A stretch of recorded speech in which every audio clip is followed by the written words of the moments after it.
BJP के राष्ट्रीय महामंत्री और झारखंड के प्रभारी सांसद दिलीप सैकिया अपने 3 दिवसीय सांगठनिक प्रवास कार्यक्रम के तहत झारखंड दौरे पर हैं। दिलीप सैकिया अपने दौरे के पहले दिन बीजेपी प्रदेश कार्यालय में कोर कमेटी, पार्टी के विधायकों और जिला अध्यक्षों के साथ साथ प्रदेश पदाधिकारियों के साथ बैठक कर रहे हैं। प्रभारी बनने के बाद पहली बार झारखंड पहुंचे दिलीप सैकिया प्रदेश में संगठन की नब्ज टटोलने के साथ साथ प्रदेश की हेमंत सोरेन सरकार के खिलाफ भविष्य की राजनीति और आंदोलन की रूपरेखा भी तैयार करेंगे।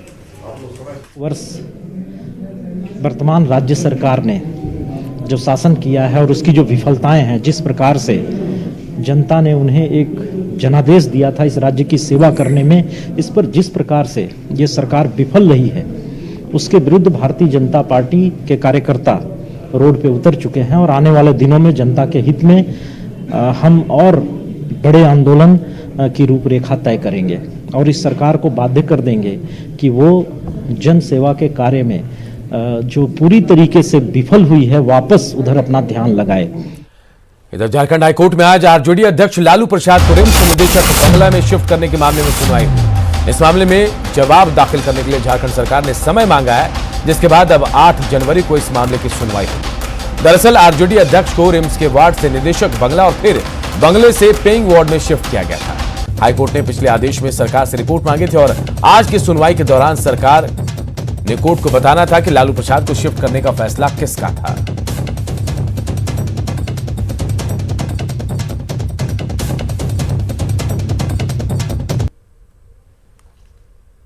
माननीय न्यायालय ने के समक्ष सुप्रीटेंडेंट बिरसा मुंडा जेल ने अपना रिपोर्ट प्रस्तुत किया।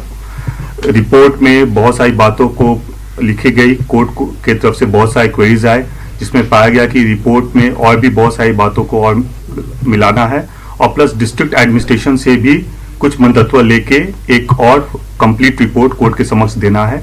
कोर्ट ने सुनवाई की अगली तारीख 8 जनवरी अगले साल तय की है। इधर झारखंड में कोरोना के 211 नए केस मिले, जबकि 164 कोरोना संक्रमित हुए हैं। वहीं 3 की मौत राज्य में पिछले 24 घंटे में कोरोना से हुई है। कोरोना का अपडेट दे रहे हमारे रांची से सहयोगी उपेंद्र कुमार। पिछले 24 घंटे में झारखंड में कोरोना से 3 लोगों की मौत हुई है और इस तरह से राज्य में कोरोना से मरने वालों की संख्या बढ़कर 1007 हो गई है।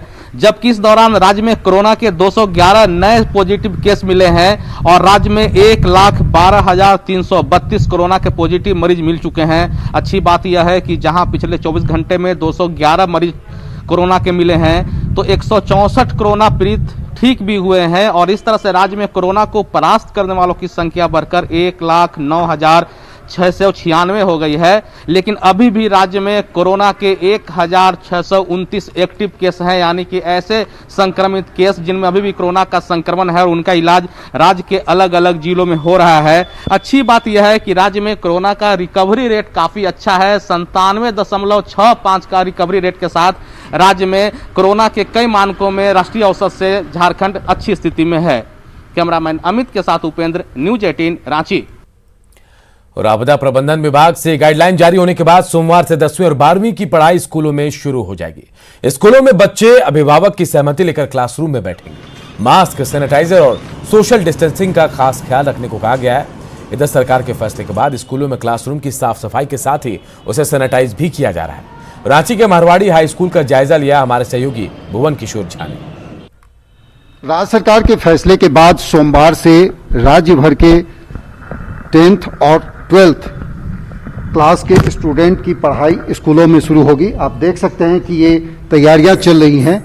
हम हैं अभी राजधानी रांची के मारवाड़ी हाई स्कूल में, जहां पे जो क्लासरूम है उसको साफ सफाई के साथ पूरी तरह से सैनिटाइज किया जा रहा है और जो सरकार के द्वारा और आपदा प्रबंधन विभाग के द्वारा जो गाइडलाइंस जारी किए गए हैं, उसी के तहत बच्चे यहाँ स्कूलों में आएंगे और सीमित संख्या में बच्चे यहाँ पर पढ़ाई करेंगे। इसका एक बहुत ही स्वागत योग्य कदम है।